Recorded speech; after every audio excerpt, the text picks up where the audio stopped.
Tenho 82 anos e a única certeza que tenho hoje, olhando para o teto do meu quarto, é que o meu depois acabou. As pessoas olham para mim e dizem: "Nossa, dona Ana, a senhora está ótima, forte como um carvalho." Elas mentem. Ou talvez elas apenas não vejam o que está acontecendo por dentro.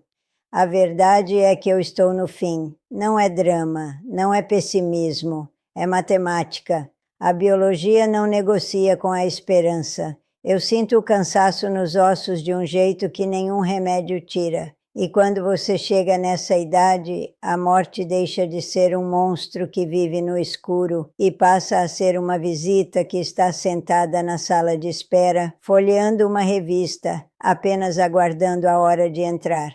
Por que eu estou te dizendo isso? Porque eu passei as últimas 6 décadas da minha vida mentindo para mim mesma. Eu dizia: depois eu descanso, depois eu compro aquele vestido, depois eu viajo, depois eu digo o que eu realmente sinto. Eu tratei o tempo como se ele fosse infinito, como se a vida fosse um rascunho que eu pudesse passar a limpo um dia. Mas não existe rascunho. O que você escreveu está escrito. E o que eu escrevi foi a história de uma mulher que pediu desculpas por existir durante 80 anos. Se você tem 20, 30 ou 50 anos, pare tudo o que está fazendo e me escute. Porque o que eu tenho para te entregar hoje não é um conselho. É um aviso de emergência vindo de alguém que já não tem mais tempo para consertar nada. Durante toda a minha vida, eu persegui um troféu que não existe. Eu fui criada acreditando na santidade do sacrifício. Minha mãe me ensinou, e a mãe dela ensinou a ela, que uma mulher de valor é aquela que se anula. Eu acreditava, com todas as minhas forças, que amar significava desaparecer. Eu achava que se eu fosse a primeira a acordar e a última a dormir, alguém notaria. Eu achava que se eu comesse o pão queimado para dar o pão fresco para o meu marido, ele me amaria mais. Eu achava que se eu nunca gastasse 1 centavo comigo mesma e guardasse tudo para o material escolar dos meus netos, eles me veriam como uma santa. Eu buscava a perfeição do servir. A minha carreira não foi costurar roupas para fora, embora eu tenha furado meus dedos naquela máquina Singer preta milhares de vezes. A minha verdadeira profissão foi ser a gerente do conforto alheio. Eu me tornei viciada em ser indispensável. Eu queria que a casa não funcionasse sem mim. Eu queria que eles precisassem de mim para achar a meia na gaveta, para saber onde estava o açúcar, para lembrar a data do aniversário da tia. Sabe qual foi o meu erro? Eu confundi ser útil com ser amada. Eu achei que no final da vida haveria uma cerimônia, que a minha família se reuniria, me colocaria numa cadeira de veludo e diria: "Obrigada, Ana, obrigada por ter engolido seus sonhos para que nós pudéssemos viver os nossos. Tome aqui sua medalha de honra." Mas essa cerimônia nunca aconteceu e nunca vai acontecer, porque quando você se transforma em um tapete para que os outros não pisem no chão frio, eles não te agradecem. Eles apenas limpam os pés. Eles não veem o seu sacrifício como um presente. Eles veem como obrigação. Eles se acostumam com o seu silêncio. E o pior, eles aprendem a não te enxergar. Há uma memória que volta para me assombrar todas as noites, antes de eu pegar no sono. É uma cena que, se eu pudesse voltar no tempo, eu rasgaria da minha biografia. Mas ela está lá, tatuada na minha alma. Foi no Natal de 2004, 20 anos atrás. A minha casa estava cheia. O calor de dezembro era insuportável, aquele ar úmido que faz a roupa grudar no corpo. Tinha umas 15 pessoas na sala, filhos, netos, genros, noras. O barulho de risadas, de copos brindando, a televisão ligada alto num show especial de fim de ano. Eu tinha passado os 3 dias anteriores dentro da cozinha. Meus pés estavam inchados, latejando dentro do chinelo. Minhas mãos cheiravam a uma mistura enjoativa de alho refogado, água sanitária e gordura de porco. Eu tinha preparado tudo: o chester, a farofa de miúdos com uvas passas que o meu filho Carlos exigia, o salpicão, o pudim. Quando deu meia-noite, todos correram para a mesa. Foi aquela confusão, aquela alegria. Eu não fui. Eu estava na pia. Eu estava lavando as panelas engorduradas. Eu pensei, vou adiantar o serviço para não acumular depois. Olha a doença. Adiantar o serviço na minha própria festa. Eu ouvia o barulho dos talheres batendo nos pratos, os elogios à comida. Nossa, esse frango está desmanchando, alguém disse.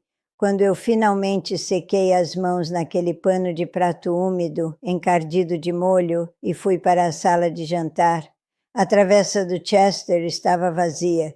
Não tinha sobrado carne, nada, só a carcaça, aqueles ossos brancos, limpos, e as 2 asas ressecadas e queimadas que ninguém quis.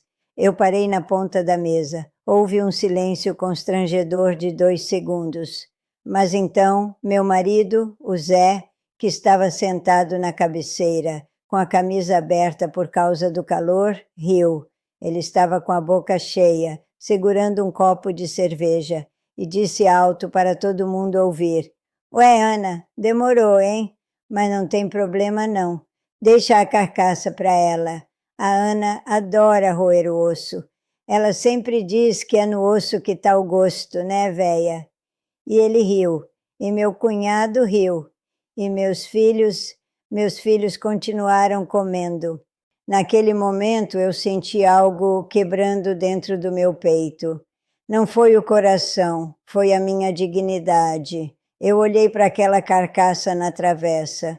Eu olhei para o rosto do meu marido. Eu queria gritar, eu queria virar a mesa. Eu queria dizer, eu passei 3 dias cozinhando isso, eu quero o peito, eu quero a coxa macia, eu quero ser servida. Mas sabe o que eu fiz?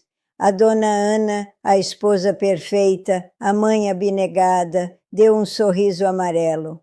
Eu puxei a cadeira da ponta, aquela onde a toalha não cobre direito, sentei, puxei a travessa e disse, é verdade, Zé, eu prefiro mesmo. A carne do peito é muito seca, o osso é mais saboroso. E eu comi as sobras, na frente de todos eles. Eu menti. Eu menti para eles e menti para mim. Eu engoli o choro junto com aquela carne dura. Eu tinha medo de que, se eu exigisse o melhor pedaço, eles achariam que eu era egoísta. Eu tinha medo de que, se eu não fosse a mártir, eles deixariam de gostar de mim. Naquela noite de Natal, eu ensinei a minha família inteira como eles deveriam me tratar. Eu disse a eles, eu valho menos, eu aceito o resto. Podem ficar com o banquete, eu me contento com o lixo. E eles acreditaram.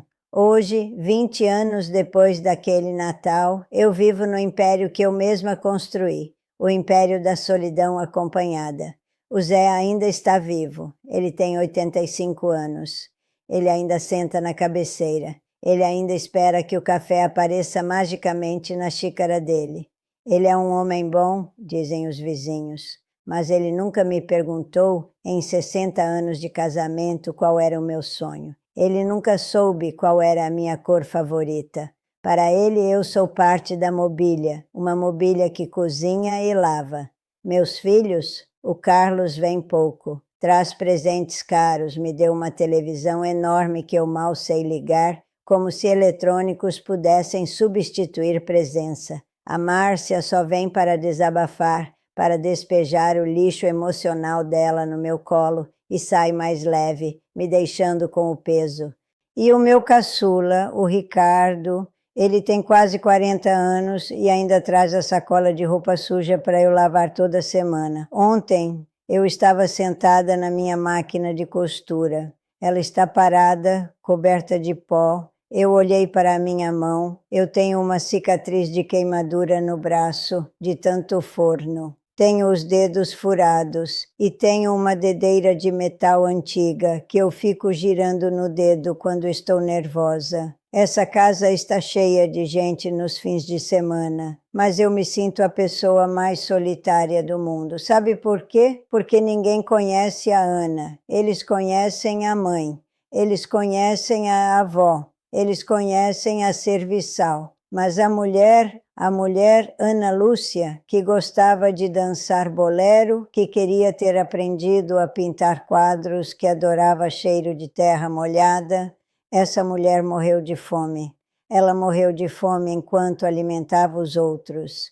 Eu percebi tarde demais que a ingratidão dos meus filhos não é culpa deles. É culpa minha. Eu os ensinei que eu não tinha necessidades. Eu os ensinei que a minha felicidade era irrelevante. Como eu posso culpá-los por não me valorizarem, se eu mesma nunca me dei valor? Agora eu quero falar com você. Olhe para mim, ou melhor, olhe para dentro de você. Você está fazendo isso. Você está comendo o pedaço de carne queimado para deixar o melhor para o seu marido, para a sua esposa, para os seus filhos.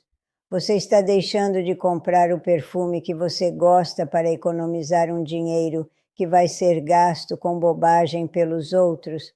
Você está engolindo palavras, sentimentos e vontades para manter a paz? Pare, pare agora. Não existe medalha no final. Não existe prêmio para quem sofre mais em silêncio.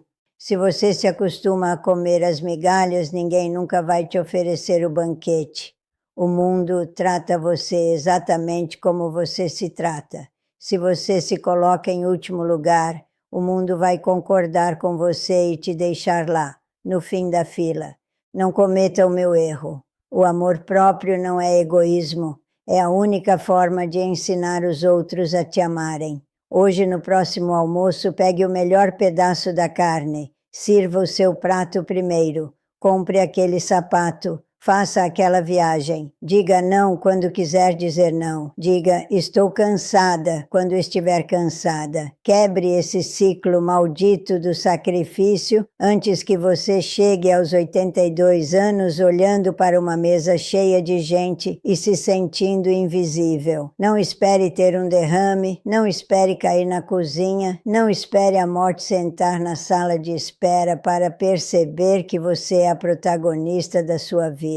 Eu sou a Dona Ana e para mim o tempo acabou. Minha história já foi escrita com tinta permanente, mas a sua caneta ainda está na sua mão. Por favor, não seja uma carcaça na mesa da vida. Sirva-se do banquete enquanto ainda dá tempo.